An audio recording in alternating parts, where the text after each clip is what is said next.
तो कैसे आप लोग, उम्मीद करता हूँ आप लोग अच्छे से होंगे और बहुत ही मज़े में होंगे। तो भाई साहब सबसे पहले चैनल को कीजिए सब्सक्राइब एंड वीडियो को कीजिए लाइक। तो भाई साहब आपके लिए मैं डेली वीडियोस लाता हूँ, तो please subscribe the channel and press the bell icon. और भाई साहब ताकि जो भी मैं वीडियोस बनाऊँ आपको वो सबसे पहले मिले। तो भाई साहब सपोर्ट की ज़रूरत है आपकी and please support me and चलो वीडियो को स्टार्ट करते हैं। तो भाई साहब पहले तो हमने ओडीआई सीरीज़ हार ली है भाई साहब। ये बहुत भयानक शिकस्त हुई है हमें।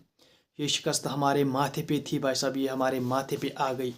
एंड जो हमारे सीनियर प्रोज है भाई साहब, उन्होंने इस सीरीज़ में स्टेप इन नहीं किया। क्या एक कोहली एंड राहुल की वजह से आप सीरीज़ नहीं जीत सकते हो भाई साहब। न्यूजीलैंड ने हिस्ट्री कायम कर ली है भाई साहब। पहली सीरीज़ उन्होंने हमारे सरजमी पे जीती है in the era of Rohit and sorry in the era of Gautam and Gill. समझ रहे हो आप। तो इन दोनों के एरा में भाई साहब न्यूजीलैंड ने हमें घर पे हरा लिया एंड उन्होंने पहली बार हमारे घर पे ओडीआई सीरीज़ जीत ली। तो that was good record for New Zealand. और भाई साहब बात करेंगे, अब जब हमने ओडीआई सीरीज़ ख़त्म कर ली, वो हमने हार ली एंड अब हमारी T20 साइड है। लेकिन भाई साहब इस साइड से मैं फुल प्रूफ दे सकता हूँ आपको कि भाई साहब ये आसानी से हार नहीं मानने वाली है। ये टीम, जो ये नई टीम है हमारी T20 के लड़के, भाई साहब ये इजी हार नहीं मानने वाले, because they are just firing up, they will destroy New Zealand. तो भाई साहब आज आपके कैप्टन साहब की प्रेस कॉन्फ्रेंस थी, कल आपका मैच है। तो आज आपके कैप्टन साहब से पूछा गया, भाई साहब बहुत सारी बातें आपसे कहनी है। पहले हमें आप ये बताओ कि आपके रन्स क्यों नहीं आ रहे, क्या हो क्या गया है आपको, क्या आप अपने आप को मतलब सही साबित करते हो कि मैं टीम में जगह बनाने मतलब खेलने के लायक हूँ। तो भाई साहब ऐसे तीखे सवाल सूर्य कुमार यादव से हुए। उस सवाल का जवाब उसने दिया कि कोई बात नहीं भाई, मैंने सेंचुरी भी मारी है, मैंने 50 भी मारी है, लेकिन अब मसला ये है कि कंसिस्टेंसी से रन्स नहीं बन रहे। तो मे बी कल के मैच में मैं रन्स करूँ, फ्लो बहे रन्स का मेरे।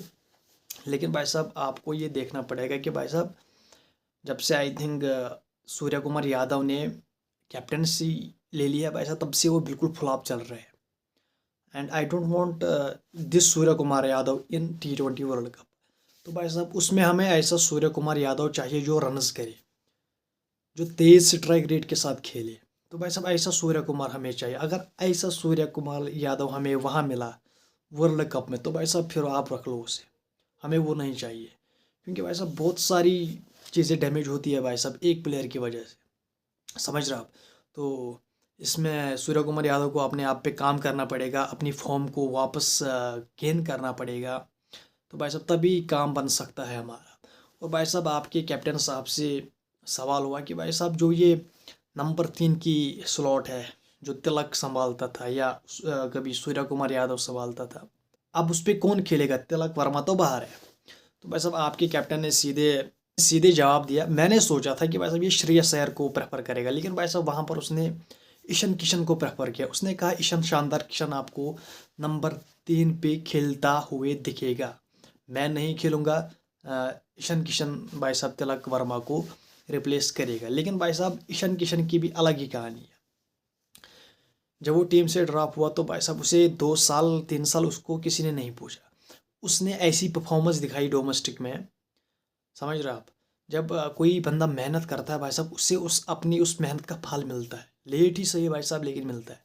उस बंदे ने ऐसी परफॉर्मेंस दिखाई कि भाई साहब आपके सिलेक्टर के दरवाजे उसने तोड़े।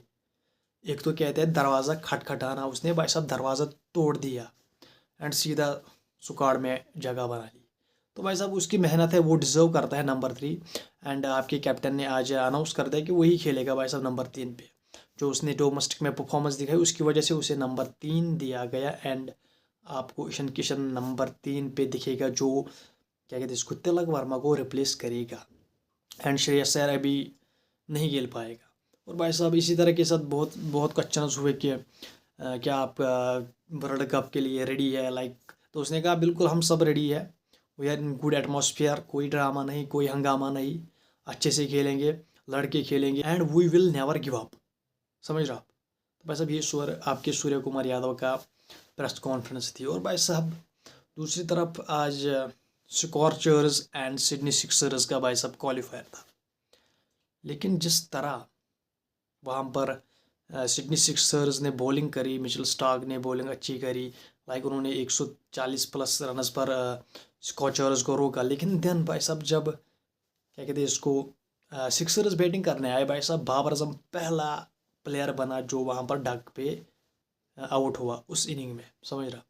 तो भाई साहब यहाँ तक कि वो डिसमिसल काफ़ी कंट्रोवर्शियल रहा, समझ रहा आप, कि कुछ लोग कहते थे कि भाई साहब ये गलत आउट दिया अंपायर ने, उसका पैर डाउन था, अंपायर ने देखा तो वैसा पैर ऊपर उड़ रहा था, स्टंपिंग का वो अपील थी एंड अंपायर ने उसे आउट दे दिया। उस पर काफ़ी लोगों ने कहा कि ये नॉट आउट था, बला बला, तो भाई साहब ऐसी चीज़ें चलती रही। लेकिन भाई साहब जब आपकी फॉर्म ख़राब हो, ना आपका बल्ला साथ देता है, ना आपकी बैट आपको साथ देता है, मतलब आपका कोई चीज़ साथ ही नहीं दे रहा, तो Babar Azam in bad form, उसकी बैड फॉर्म कंटिन्यू है। आई थिंक 10-11 इनिंग्स उसने BBL में खेले, लेकिन भाई साहब उसकी एवरेज है 22 like and strike rate 100 like 4 के करीब है, मतलब not good season for Babar, समझ रहा BBL में। अभी और एक मैच शायद बचता है उनका, लेकिन देखेंगे क्या होता है आगे। एंड भाई साहब मुझे नहीं लगता कि पाकिस्तान अब उसे स्क्वाड में भी पिक करेगा।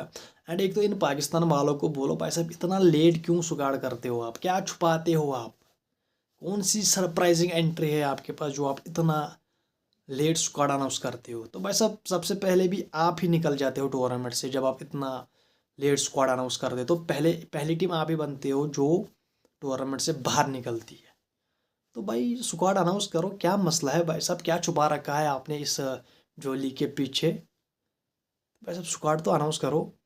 एंड मुझे नहीं लगता कि इस फॉर्म की बदौलत बाबर को वो T20 वर्ल्ड कप के स्क्वाड में भी पिक करेंगे। तो भाई साहब खबरें ऐसी भी चल रही है, खबरें चल रही है कि हारिस रूफ को भी वो स्क्वाड में नहीं डालेंगे, समझ रहे आप। तो बस भाई साहब बहुत सारी क्या कहते हैं इसको हवा बदलती है, कभी उस साइड की हवा आती है, कभी इस साइड की हवा आती है, लेकिन पाकिस्तान क्रिकेट बोर्ड अभी तक स्क्वाड अनाउंस नहीं कर रहा है।